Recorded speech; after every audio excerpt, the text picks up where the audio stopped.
بسم اللہ الرحمن الرحیم۔ السلام علیکم ڈیئر اسٹوڈنٹس، امید کرتا ہوں آپ لوگ ٹھیک ٹھاک ہوں گے اور آپ لوگوں کی زندگی خوبصورت طریقے سے اور بہت حسین طریقے سے گزر رہی ہوگی۔ اور آج جو ٹاپک ہے تو یہ کلاس 10 کی کتاب ہے اور جو بڑی لاجواب ہے، تو میں آپ کو ابھی ان اشعار کی تشریح اپلوڈ کرنے کی طرف جا رہا ہوں۔ لیکن سب سے پہلے میرے اس چینل پہ ہر نئے آنے والے ان کو یہ چاہیے کہ میرے اس چینل کو ضرور سبسکرائب کریں تاکہ میری نئی آنے والی ویڈیو آپ کو وقت پر پہنچتی رہے اور آپ سب اس سے استفادہ کرتے رہے۔ تو سب سے بڑھتے ہیں کسان نظم کی طرف، اور یہ کسان نظم جو لکھی ہوئی ہے تو یہ کس نے لکھی ہوئی ہے؟ یہ جوش ملیح آبادی نے لکھی ہوئی ہے۔ اور کہنا کیا چاہتے ہیں اصل میں، کبھی کبھار کچھ لوگ ایسے ہی کہہ جاتے ہیں، ان کو شاعر شباب بھی کہا جاتا ہے اور ان کو شاعر انقلاب بھی کے نام سے بھی جانا جاتا ہے۔ لیکن میں صرف اتنا بتانا چاہتا ہوں کہ ان کا نام شبیر حسن خان تھا، اور جوش ان کا تخلص تھا، اور پیدا کہاں ہوئے تھے؟ وہ ملیح آباد میں پیدا ہوئے، اسی وجہ سے ان کا نام ملیح آبادی کہا جاتا ہے ان کو۔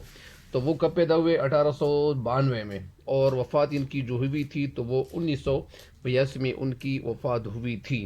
تو بہرحال ان کا جو لہجہ تھا بڑا خوبصورت لہجہ تھا، اور شاعری کے حوالے سے ان کا جو ایک نام ملا ہے، ان کو ایک نام ملا ہے، تو یہ نام کسی معمولی کام پہ انسان کو نہیں ملتا۔ بہرحال تشریح کی طرف بڑھتے ہیں۔ بسم اللہ الرحمن الرحیم۔ رب اشرح لی صدری ویسر لی امری واحلل عقدۃ من لسانی یفقهوا قولی رب زدنی علما رب زدنی علما رب زدنی علما۔ میں آپ کو یہ بھی بتانا چاہتا ہوں کہ میری اس ویڈیو کو آخر تک ضرور دیکھیے گا، لائک بھی کریں اور شیئر بھی کریں، ٹھیک ہے؟ سب سے پہلے شعر کی طرف بڑھتا ہوں۔ بسم اللہ الرحمن الرحیم۔ ناظر گل پاسبان رنگ و بو، گلشن پناہ، ناز پرور لہلہاتی کھیتوں کا بادشاہ۔ تو یہ ناظر گل، ناظر کے معنی ہے نظر رکھنے والا، گلوں کا نظر رکھنے والا، پھولوں کا نظر رکھنے والا، پاسبان رنگ، پاسبان لحاظ دیکھ بھال کرنے والے کو پاسبان کہتے ہیں، نگرانی کرنے والے کو کہتے ہیں۔ رنگ کے معنی کلر، بو کے معنی خوشبو، گلشن پناہ، گلشن کے معنی ہے باغ، پناہ یعنی باغ کا بادشاہ، یعنی باغ کی حفاظت کرنے والا۔ وہ کون ہے؟ وہ ایک ایسا نہیں ہے۔ اور ناز پرور، ناز نخرے کرنے والا، نخرے کرنے والی، فصل والی فصل اور پھول، لہلہاتی کھیتوں کا بادشاہ۔ اور لہلہاتی کھیت وہ کھیت جس میں سبز و شادابی جو ہوتی ہے وہ زیادہ ہو، اور وہ فصل جو ہے وہ خوبصورت ہو، شاندار ہو، اور بہت خوبصورت طریقے سے اس کی جو محنت ہوتی ہے وہ کر چکا ہوتا ہے، تو ظاہری بات ہے کہ وہ فصل بہت خوبصورت بھی دکھائی دیتی ہے۔ بہرحال تشریح کی طرف بڑھتے ہیں، لیکن سب سے پہلے میں آپ کو حوالے شاعر کا بھی حوالہ بھی بتا دوں تاکہ آپ کو جانکاری مکمل ہو۔ حوالے شاعر، یہ اشعار جوش ملیح آبادی کی نظم کے سن سے لیے گئے ہیں۔ جوش کا اصل نام شبیر حسن خان تھا اور وہ ملیح آباد کے رہنے والے تھے۔ تقسیمی ہندوستان کے بعد پاکستان آ گئے۔ شاعری انہیں ورثے میں ملی تھی، پراپرٹی ان کی ملی تھی، یعنی ان کو ورثے میں ملی تھی، اور باپ دادا سے ان کو ورثے میں ملی تھی۔ انہیں شاعر انقلاب اور شاعر شباب بھی کہا جاتا ہے۔ انقلاب کے معنی تبدیلی لانے والا، اور شباب جس کو جوانی، جوان شاعر جس کو کہا جاتا ہے۔ بہرحال شعر کی تشریح کی طرف بڑھتا ہوں۔ اس شعر میں شاعر نے کسان کی محنت، اور جو محنت کرتے ہیں اس کو داد دینے کی کوشش کی ہوئی ہے، یعنی کسان کو محنت کی داد دینے کی کوشش کی ہوئی ہے، اور کہتے ہیں کہ ہمارے ملک کے جو کسان ہوتے ہیں وہ دن رات محنت کرتے ہیں کھیتوں میں، اور تو کھیتوں سے پیداوار حاصل ہوتی ہیں۔ جب کسان زیادہ کام کر رہے ہوں گے تو ظاہری بات ہے کہ جب کام زیادہ کیا جاتا ہے، کسان کام کر رہے ہوتے ہیں، تو کسان کام کر کے ہمارے لیے جو اناج اور جو غلہ اگاتے ہیں، ان کے خون پسینے کے محنت سے کھیت سرسبز و شاداب رہتے ہیں، یعنی کھیتوں میں جو سرسبز و شادابی نظر آتی ہے، اور وہ جو گرینی ہوتی ہے تو وہ گرینی اس لیے ہوتی ہے کہ وہ کسان محنت کرتے ہیں۔ اس شعر میں شاعر کہنا یہ چاہتے ہیں کہ کسان پھولوں کی جو پرورش کرتے ہیں، فصلوں کی جو پرورش کرتے ہیں، ان کی دیکھ بھال کرتے ہیں، اور طرح طرح کے جو پھول ہوتے ہیں وہ کھیت میں اور باغات وہ سرسبز نظر آتے ہیں۔ مطلب یہ ہے کہ کسان جب وہ فصلوں کو اگاتا ہے یا کھیتوں میں، یا اسی طرح جو گرینری ہوتی ہے، مثال کے طور پر اگر وہ باغ انہوں نے اگایا ہوا ہو یا فصل انہوں نے اگائی ہوئی ہو، تو وہ فصل شاداب اس لیے نظر آتی ہے کہ اس میں ان کا پسینہ وہ اس میں استعمال ہو چکا ہوتا ہے۔ اس لیے کھیتوں میں جو سرسبز و شادابی نظر آتی ہے تو یہ اس کی محنت کا صلہ ہوتا ہے۔ کھیتوں سے جو اناج اور سبزی اور باغات اور میٹھا پھل ہمیں حاصل ہوتا ہے، تو یہ جو پھل ہمیں حاصل ہوتے تو ظاہری بات ہے کہ انہوں نے محنت کی ہوئی ہوتی ہے۔ اس وجہ سے وہ پھل ہمیں ملتا ہے. اگر کسان محنت نہ کرتا تو آج ہمیں جو تازہ سبزیاں ملتی ہیں مارکیٹوں میں تو ہمیں ملتی ہیں, ہمیں تو پتہ نہیں چلتا کہ اس پہ کتنی محنت لوگوں نے کی ہوئی ہے. اگر یہ کسان محنت نہ کرتے تو آج ہمیں تازہ سبزی نہ ملتی. اگر کسان محنت نہ کرتے تو آج ہمیں جو فروٹس اور جو پھل ملتے ہیں یہ ہمیں نہ ملتے. اگر کسان محنت نہ کرتے تو جو گندم اور جو آٹا ہمیں ملتا ہے اور جو روٹیاں ہم اس کو کھاتے ہیں اور استعمال کرتے ہیں تو یہ ہمیں نہ ملتی. اگر کسان محنت نہ کرتے تو بہت سارے کام جو ہیں, اور یہ جو ہمارا جو ملک ہے تو یہ ایگریکلچرل کنٹری ہے اور زراعت والا ملک ہے, تو اس وجہ سے زیادہ انحصار جو ہے اس پہ زراعت کی وجہ سے یہ انحصار کرتا ہے. اسی وجہ سے کھیتوں سے جو اناج اور سبزی اور باغات سے جو میٹھا پھل ہمیں حاصل ہوتا ہے تو یہ ہم تو حاصل نہیں کرتے, یہ تو کسان لوگ کرتے ہیں. اور جو انسان اور جانور کی خوراک کا ذریعہ بنتا ہے, کھیتوں سے جو پیداوار حاصل ہوتی ہے, جو غلہ حاصل ہوتا ہے, وہ محنت کش کسانوں کی محنت اور کوشش کی وجہ سے ہوتی ہے. یعنی جو ہمیں جو پھل ہمیں ملتا ہے یا جو وہ محنت کرتے ہیں تو محنت کے بلبوتے پر جو چیزیں ہمیں ملتی ہیں تو وہ ان کی محنت کی وجہ سے وہ ان کی محنت رنگ لاتا ہے. ملک میں جتنی ترقی نظر آتی ہے یہ سب کسانوں کی محنت کا نتیجہ ہے. اگر کسان محنت نہ کرتا اور وہ کسان محنت نہ کرتے تو یہ نتیجہ ہمیں نہ ملتا. اگر کسان دن رات محنت نہ کرتا تو ہمیں یہ جو فصلیں ہیں یا اسی طرح جو سبزیاں ہیں یہ ہمیں نہ ملتی. مارکیٹوں میں جو ہمیں سرسبز و شاداب یا اس طرح خوبصورت پھل اور پھول اور اس طرح بہت ساری چیزیں جو ہمیں ملتی ہیں تو یہ ہمیں آسانی کے ساتھ ملتی ہیں. ہم مارکیٹ کی طرف چلے جاتے اور وہ چیز ہمیں آسانی کے ساتھ ملتی ہے, لیکن اس پہ جس نے محنت کی ہوئی ہوتی ہے تو اس محنت کی طرف اگر ہم دیکھیں تو ہمیں پتہ چلے گا کہ یار کسان کتنے زیادہ محنت کرتے ہیں. زیادہ کسان ایسے ہوتے ہیں کہ وہ محنت زیادہ کرتے ہیں, ان کا صلہ کم ملتا ہے, ان کی محنت کا جو صلہ ملتا ہے وہ کم ملتا ہے. وہ گرمی کو نہ دیکھتے ہیں, نہ سردی کو دیکھتے ہیں, نہ بارش کو دیکھتے ہیں, نہ دھوپ کو دیکھتے ہیں, اور نہ دن کو دیکھتے ہیں اور نہ رات کو دیکھتے ہیں, اور کبھی اپاشی کرتے ہیں, کبھی کیا کرتے ہیں, کبھی کس چیز کی محنت کرتے ہیں. اور جب گرمیوں کا موسم شروع ہو جاتا ہے, گندم کی کٹائی ہوتی ہے تو گندم کی کٹائی وہ بہت مشکل کام ہوتا ہے. اسی طرح بہت سارے کام اور بھی ہیں جو محنت اور مشقت جو کسان اٹھاتے ہیں تو یہ بڑی مشقت والا کام ہوتا ہے. کسان جب کام کر رہے ہوتے ہیں اور یہ جو محنت کرتے ہیں, یہ مثال کے طور پر اگر محنت کے انسان نہ کرتے تو ہمیں یہ غلہ اور یہ ساری چیزیں اور جو پھل اور پھول اور بہت ساری چیزیں اور جو فصلیں ہمیں ملتی ہیں, اور اسی طرح جو گندم اور آٹا سب کچھ ہمیں جو ملتا ہے تو یہ ان کا خون پسینہ جب وہ ایک کرتے ہیں اور وہ محنت کرتے ہیں تو ہمیں یہ چیزیں آسانی کے ساتھ مہیا ہوتی ہے. تو اسی وجہ سے جب وہ سب سے پہلے وہ محنت کرتے ہیں اور وہ خود کا شکار کرتے ہیں, اور اس کے بعد وہ جو شکار کرتے ہیں اور جو محنت وہ کرتے ہیں تو محنت کا صلہ ان کو آخر میں ملتا ہے. تو اسی وجہ سے یہ ہم اس شعر کی تشریح یہی ہے اور اتنی تھی. امید کرتا ہوں کہ آپ کی اس شعر کی تشریح سمجھ آ گئی ہوگی.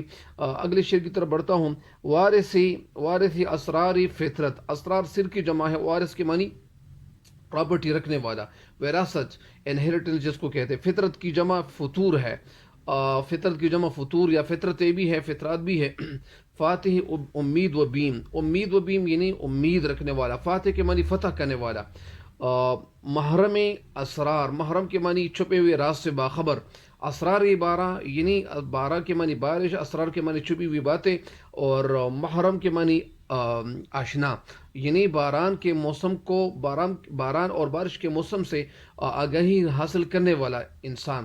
واقفی تب نسیم. واقف کے معنی اشنا, فیملیئر جس کو کہتے ہیں, یعنی یہ اشنا ہوتا ہے, ان کو پتہ ہوتا ہے کہ کب بارش ہوتی ہے. لیکن یہ بارش تو اللہ تعالیٰ کا ایک فضل ہوتا ہے, اور بادل جب چھائے جاتے ہیں تو اس وقت اسی وجہ سے شاعر جو ہے فصل اگایا جا چکا ہوتا ہے تو اس کی طرف ان کو پتہ چلتا ہے کہ ابھی جو فصل میں اگا رہا ہوں اور یہ جو فصل جو ہے وہ پک چکی ہے, تو اس کا لحاظ رکھنے والا, اس کے اشنا یہ کسان ہوتا ہے. اور طب نسیم. طبع کے معنی طبیعت, نسیم کی جمع, اور نسیم کے معنی وہ ہوا, صبح کے وقت جو تازہ ہوا چل رہی ہوتی ہے, تو اس کی طرف اشارہ ہے. اس شعر کی تشریح کی طرف بڑھتا ہوں کہ اس شعر کی تشریح کیسی ہوتی اور کیسی ہونی چاہیے. اس شعر میں شاعر کہنا یہ چاہتے ہیں کہ اس شعر میں شاعر نے کسان کو فطرت کا جو ہمراز بتا دیا ہے, جو اشنا بتا دیا ہے کہ یہ ان کو فطرت کے حوالے سے پتہ چلتا ہے.